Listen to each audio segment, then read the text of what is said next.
Welcome back to the second part of the podcast. Unfortunately, due to an unforeseen blackout, we were unable to finish it a few days ago. So now I just would like to get back to where we were and then just continue where we left off. Okay, I don't know. I hope that's fine with you, yeah? Yeah, that sounds perfectly fine. Okay, so I just want to do 3 questions or maybe 4 or 5, really not much, because I would like to finish it within 20-25 minutes. So the first question is going to be, maybe let's start with, what do you think about the economy in Denmark? How does it compare, do you reckon, to the other parts of or other countries in the world? Well, as for the economy, I can for sure say that when you look at almost any kind of data from the economy, Denmark is constantly doing in the top 10, maybe the GDP per capita, the one of the best countries to open a business, one of the most transparent countries, one of the safest countries. So I think the economy is doing really, really well. And interestingly, actually, the government actually views business as partners, as not and not really the enemies. So they give quite a lot of subsidies and help to small and medium-sized business owners. And I think in overall, it's a really, really well thought out economy, I have to say. And also the other thing that I want to kind of highlight is that, for example, when right now we had a change in government, so we went from a conservative liberal government to a more left-leaning government. But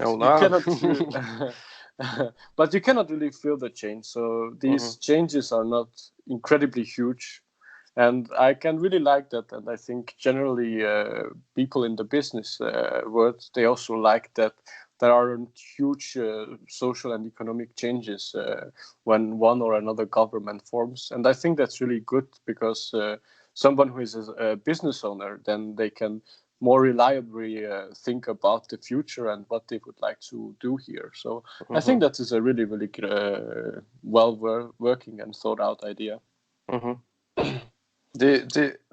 So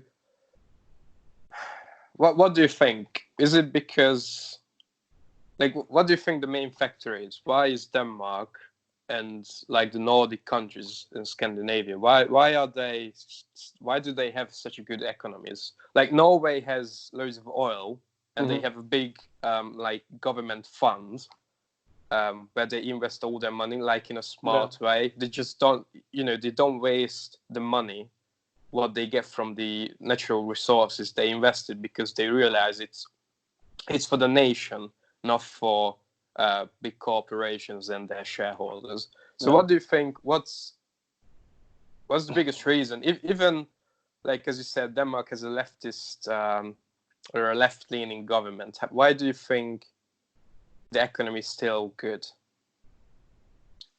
Because I think, as I said before, there aren't really huge changes in the whole economy and how things are done.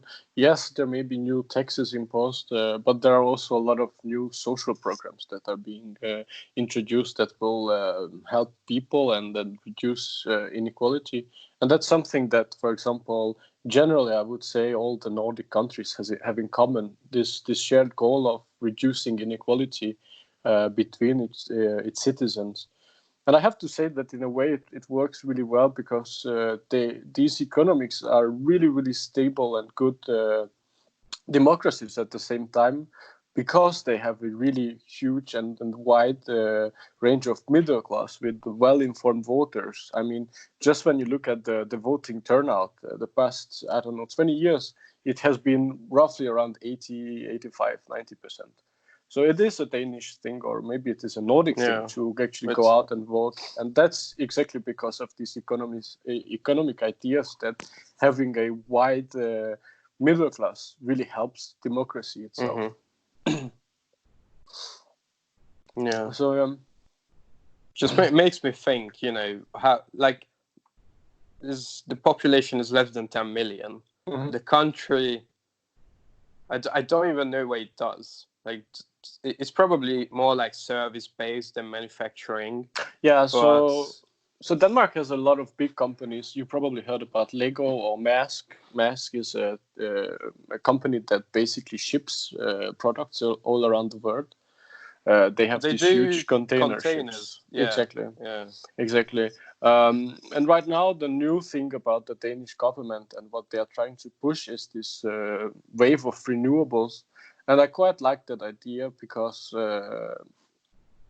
although it is interesting, we don't really know for sure when we are going to run out of these resources because of the shale revolution that happened a few years ago. Now we are basically swimming in oil, but we don't know for how long. So I really like this Danish approach that, okay, we should actually transform to a more cleaner society and a much more sustainable future. And I really like this idea because at the end of the day, for example, I can really feel it on just simple things as paying the bills. I mean, the bills itself are incredibly cheap just because we have invested all this money into renewables, for example. So, for example, when someone lands next to Copenhagen, they can see all these huge wind farms that are generating tons of electricity. So I think that is overall a really, really great idea for the economy, and it helps quite a lot. Yeah. Just for everyday citizens as well.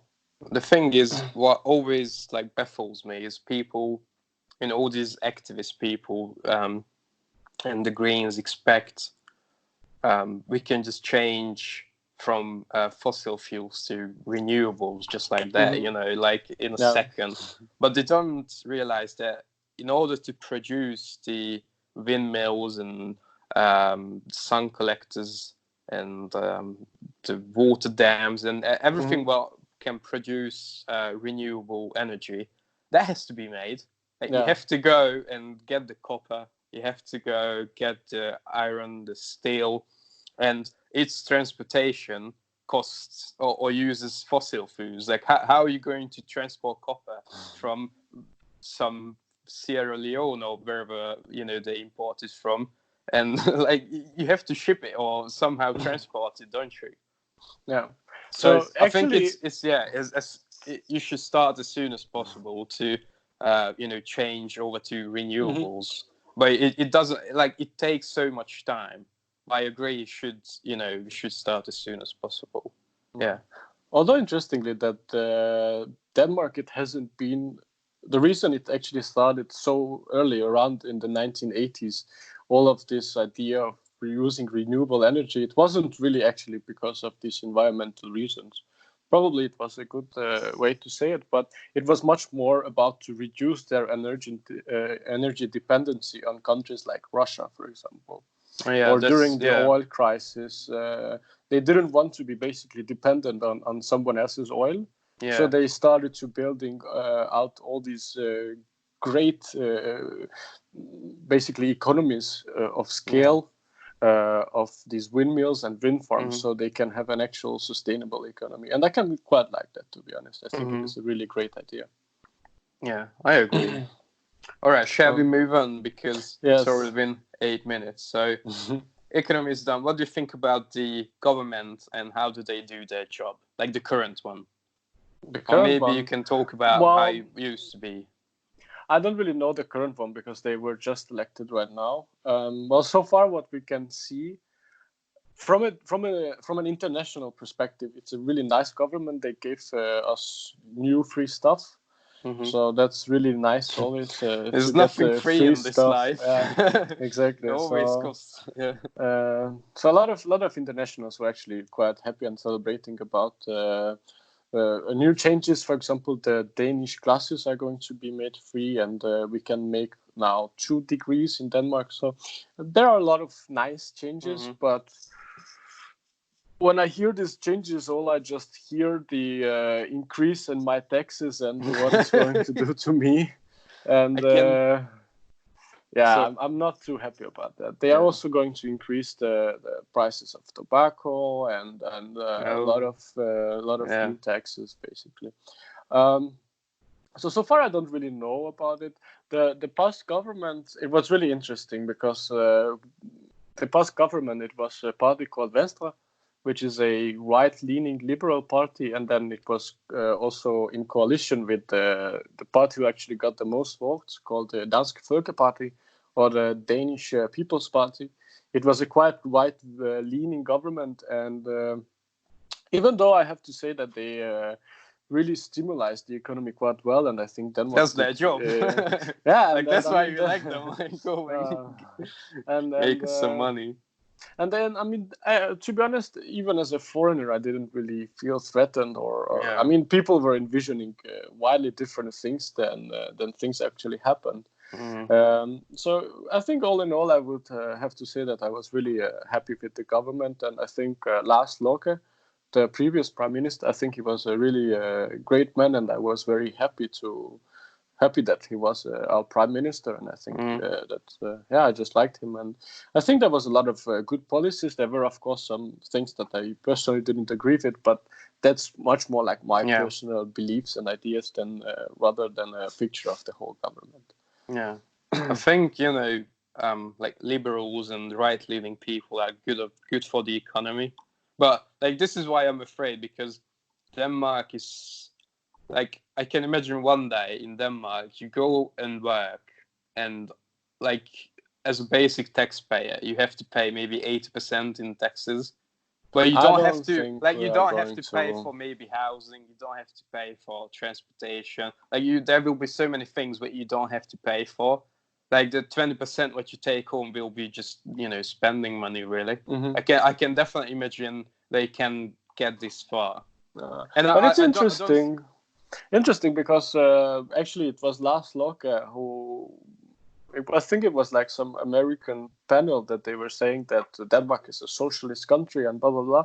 And then he actually highlighted that Denmark, no, is not a socialist country. It's a market economy, as all of the countries in the world, or the normal ones at least. And I have to say, I really agree with it, because, okay, yes, we do pay a lot of taxes, but I mean, it's not really crazy amount if you take into perspective how much good quality services we get out of it. Yeah.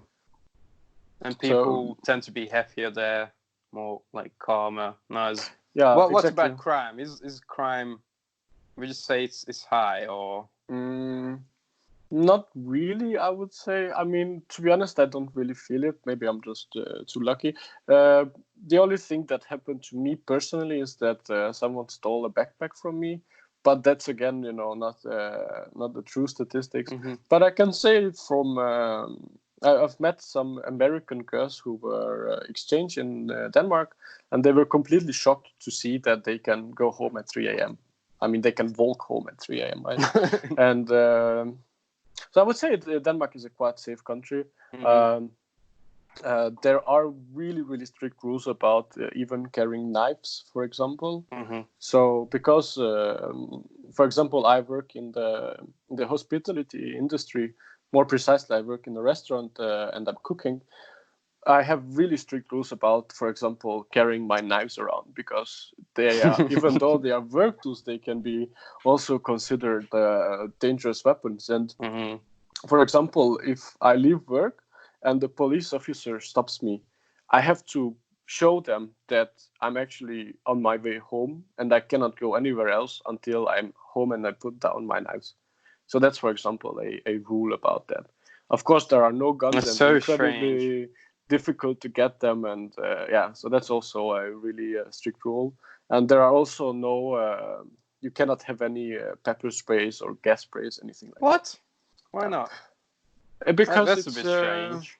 So they banned it. And actually, interestingly, there was a case, I think, like 4 or 5 years ago, that the girl in my town in Aarhus, she defended herself. A guy tried to rape her, and she used the gas spray or pepper spray.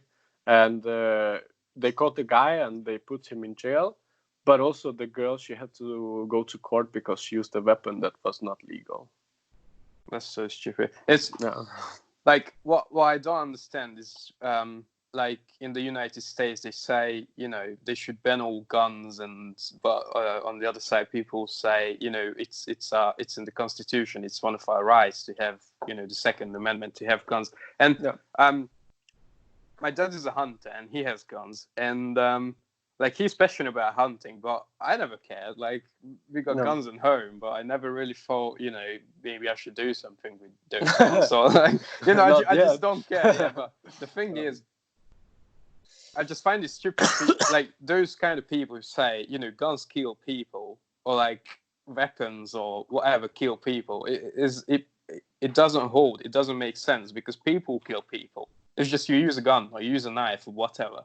Like an object can kill you if you are maybe unlucky or careless, and you can fall into a knife, or you can accidentally shoot yourself or shoot someone else. I agree, accidents can happen, but the thing is that a gun, the actual gun, kills someone.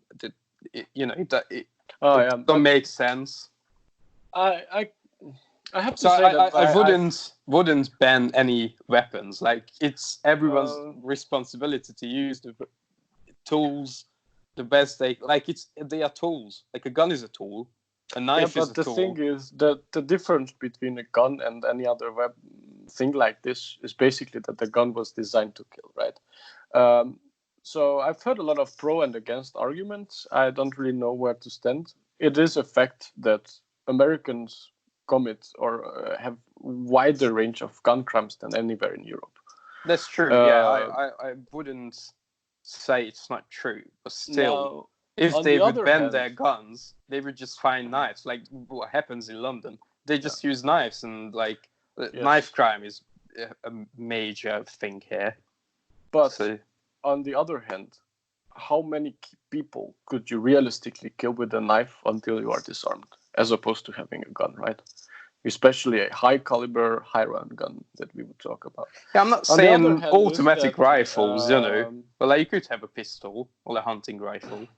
Yeah, but actually, funnily, most of the little crimes or most of the homicides in the US, they are committed with guns.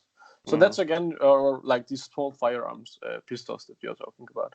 Also, I think it is a very tricky question. The American culture, it's really rooted in not trusting the government. And I can thoroughly understand that they fought a war against Britain to kick them out. So I can thoroughly understand them. However, when the Constitution was written, the average fire per minute was 2 bullets. Now we can go up to 1,200. So I don't really know. But also, for example, there is a country actually in Europe who has roughly the same guns per capita as the United States, and it is Switzerland. However, Switzerland has completely different rules about gun control as the US has. So they have really transparent, paperwork about transferring guns. They also have really serious and strict mandatory gun control training, and almost everyone is in the military. So that is, I think, some things that the US could definitely work on, right? Yeah, what I would suggest for the United States is, it's strange because the Constitution says, it's your basic right to own a gun. But what I would say is maybe to really own a gun, or like, I don't know how I would go about it, but like what my dad has to do as a hunter to get his gun license is go to a psychologist. How do you say the psychologist? Psychologist. So and he has to be approved by that person that he's fit to carry and use a gun, and he has to report it to the police as well. But like we went off topic, so I would like to end it there. No, just one more thought. I've heard it from a person that. So in the US, they have the First Amendment, right? The freedom of assembly and the freedom of speech. And basically, the Second Amendment, the reason it comes second is when the first one is being attacked, basically. That's how I've heard it. And I can quite like that idea, to be honest, because in a way, how would you defend yourself against the government that wants to be tyrannical? Right?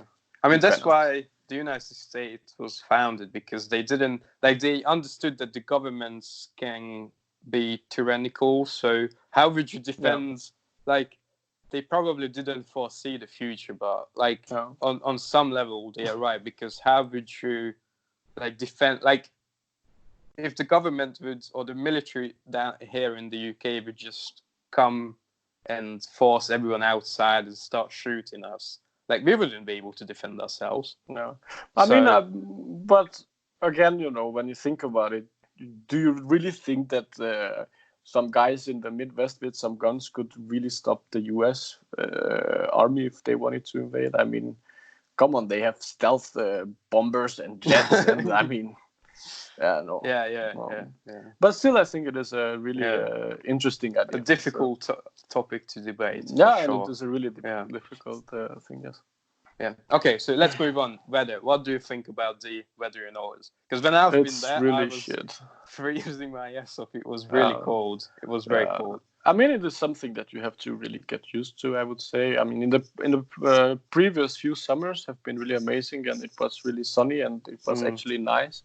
But generally, I would say that it rains a lot in Denmark. Roughly, if the statistics is right, it's basically every second day it rains, roughly. And since we live next to the sea, there's a lot of wind going on. Yeah. It's so windy. I remember the first day. Yeah. Yeah.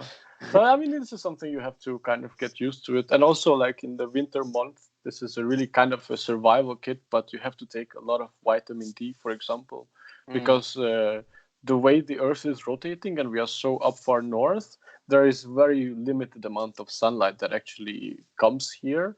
So in order to supplement the lost vitamin D, it is a very, very smart idea to take a lot of vitamin D, for example. Yeah. Imagine being so high up, like in Norway, or maybe Sweden. In Siberia or Sweden, or like all these countries, or Canada. Yeah, I mean, it is interesting because the day cycle is also completely different. So yeah, let's say it would be really, really early. So the sun would come up maybe middle of the day at around noon, and then it would go down around like 3 to 4 o'clock.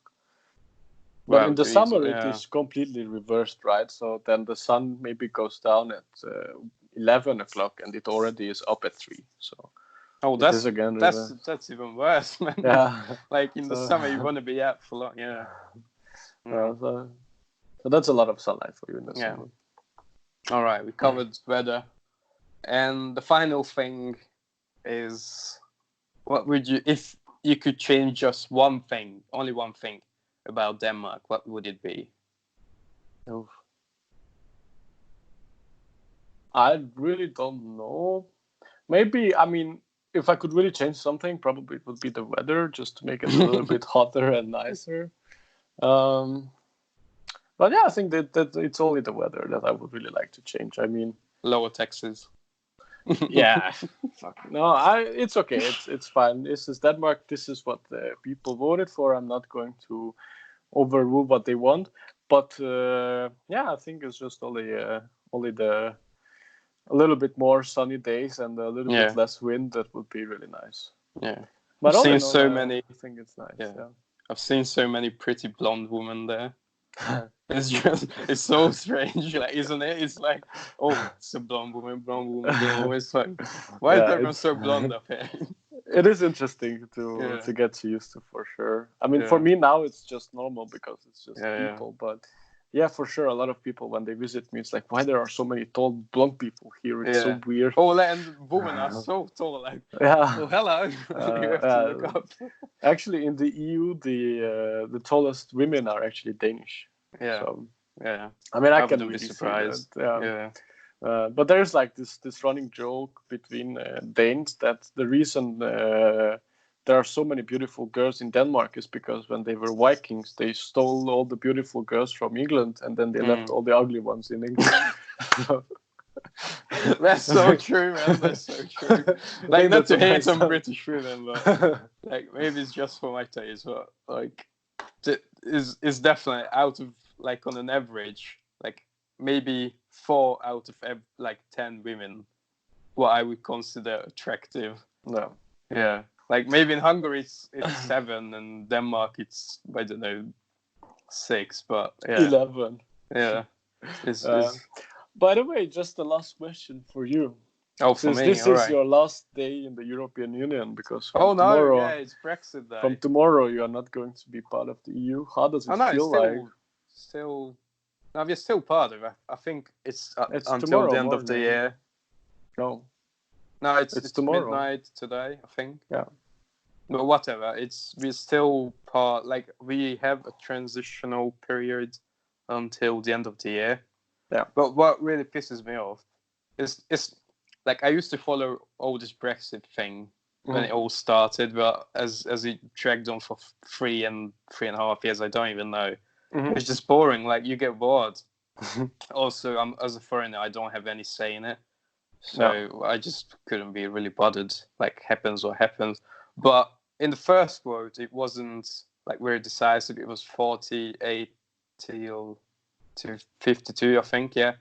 And now that we had the general election, people, I think, really expressed their views that they really want to get Brexit done. So I think people have, definitely said, we want to get Brexit done with the general election. So I'm looking forward to whatever's going to happen.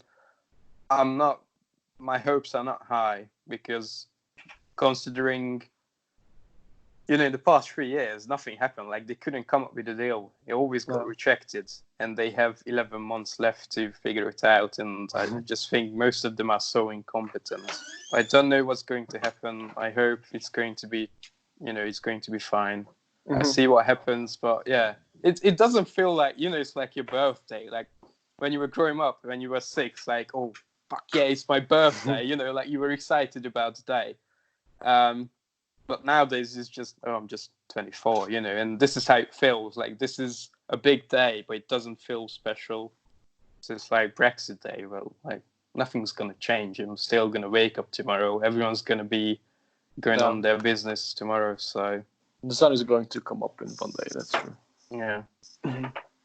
I'll let the history books judge what's going to happen. Like my kid's going to come and, show me. It's like, I'm just learning about Brexit today, Dad.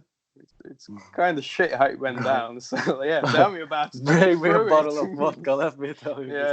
Yeah. Oh yeah, come and sit down. Let me tell you a story. Yeah. What a true shitstorm. Yeah. Yeah. Shitstorm. Yeah. Okay, happens sir. What happens. All right, yeah, man. I don't want to hold you up. I know you're busy. You're going out tonight, having a bit getting of fun. ready. Yeah. Thank you. Like I just wish the blackout would never happened, but it happened. So thank you very much. It is quite unfortunate, but I'm happy that we could finish it properly. Yeah, it's a good second part. I really don't want to hold you up. Thank you very much for being able to finish it. We definitely need to do more podcasts. So there will be many more to come. I'm sure. So yeah. I think we're going to have a lot of nice conversations. Yeah, many more to come for sure. So thank you very much. I really appreciate your time and that we were able to talk. It was my pleasure. Yeah. So thank you very much. And thank have a good night. Yeah, you definitely have a good night. So wish you all the best. So thank you. Peace. Bye. Bye.